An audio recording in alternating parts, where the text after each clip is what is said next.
Prostitution या वेश्यावृत्ति को लेकर क्या कहता है हमारा कानून? क्या वेश्यावृत्ति एक प्रोफेशन है या फिर एक अपराध या क्राइम है? प्रोस्टिट्यूशन को लेकर क्या है सुप्रीम कोर्ट की गाइडलाइन? कौन से वो कानून है जिसमें प्रोस्टिट्यूशन को क्राइम या अपराध माना गया है?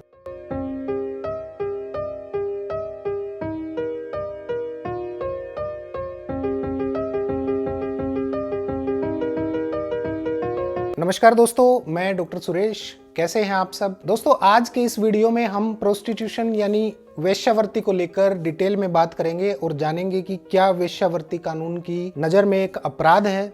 आखिर किस कानून में वेश्यावृत्ति को लेकर प्रावधान या प्रोविजन किए गए हैं? आखिर क्या कहा है सुप्रीम कोर्ट ने अपनी जजमेंट में वेश्यावृत्ति को लेकर? बात करते हैं Buddhadev Karmaskar versus state of Bengal and others, appeal number 135/2010 की, जिसमें सुनवाई करते हुए सुप्रीम कोर्ट की बेंच की, जिसमें जस्टिस एल नागेश्वर राव और जस्टिस BR गवई जो कि बेंच के अध्यक्ष भी थे और जस्टिस AS बोपन्ना शामिल थे। उन्होंने कहा कि प्रोस्टिट्यूशन एक प्रोफेशन है, एक पेशा है और कानून के तहत सेक्स वर्कर सम्मान और समान सुरक्षा के हकदार हैं। और अगर ये क्लियर है कि सेक्स वर्कर एक वयस्क है या एडल्ट है और अपनी इच्छा से इस प्रोफेशन में है, तो पुलिस को इसमें हस्तक्षेप नहीं करना चाहिए या उसके खिलाफ कोई आपराधिक कार्रवाई करने से बचना चाहिए, क्योंकि देश के प्रत्येक व्यक्ति को संविधान के आर्टिकल 21 के तहत सम्मानजनक जीवन जीने का अधिकार है।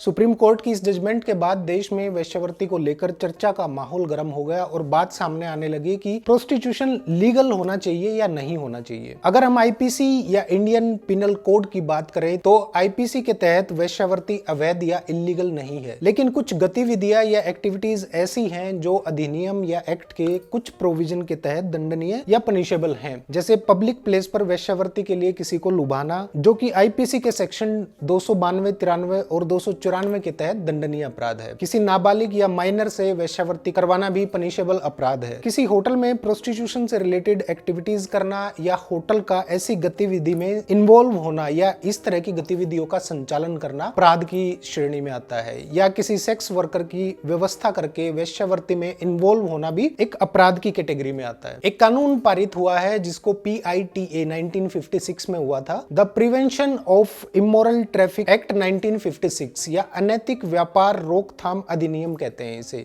जिसके मुताबिक अगर कोई सेक्स वर्कर अपनी सेवाएं देने के लिए याचना करते हुए किसी को बहलाते या फुसलाते हुए या ऐसा करते हुए पाया जाता है या पाई जाती है तो उसे गिरफ्तार किया जा सकता है। इसके अलावा किसी भी कॉल गर्ल को अपना कॉन्टेक्ट पब्लिकली या सार्वजनिक करने की मनाही है। अगर ऐसा करते हुए पाई जाती है तो जुर्माने के साथ 6 महीने तक की जेल का प्रावधान है। वहीं दूसरी तरफ अगर हम संविधान के आर्टिकल 23 की बात करें तो ये आर्टिकल कहता है कि मानव तस्करी से जुड़े किसी भी कार्य को करना असंवैधानिक है और ये एक क्राइम की कैटेगरी में भी आ सकता है। मानव तस्करी या जबरदस्ती किसी से काम करवाना ये दंडनीय अपराध है और इसको निषेध बताया गया है। आसान शब्दों में कहें तो किसी महिला से जबरदस्ती कोई काम करवाना दंडनीय अपराध है। कोई व्यक्ति अगर किसी से जबरदस्ती वेश्यावृत्ति करवाता है तो उसे सजा हो सकती है। कुल मिलाकर प्रोस्टिट्यूशन इलीगल नहीं कहा जा सकता, लेकिन इसको किसी से जबरदस्ती करवाना या इसको चलाना अपराध की कैटेगरी में आता है। सुप्रीम कोर्ट ने यह भी कहा है कि सेक्स वर्कर के बच्चे को उसकी मां से दूर नहीं किया जाना चाहिए और अगर किसी नाबालिग को किसी सेक्स वर्कर के साथ वेश्यालय में रहते हुए पाया जाता है तो ये नहीं माना जाना चाहिए कि उसकी तस्करी हुई होगी। ये जानने के लिए कि ये बच्चा उसी का है, उसके कुछ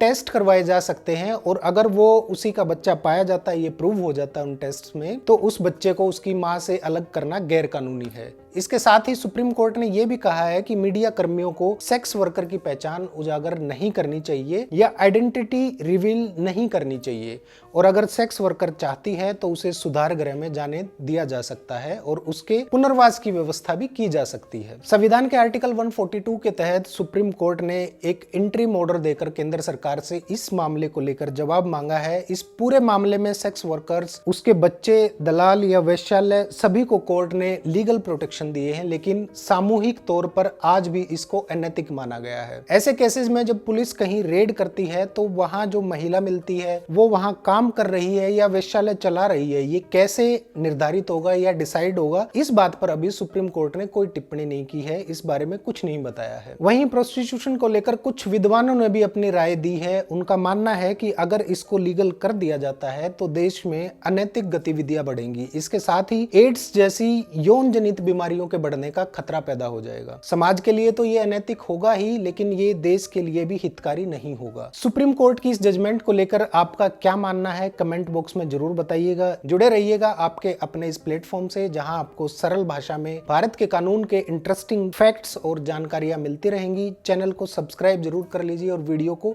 शेयर भी कर दीजिएगा। नमस्कार।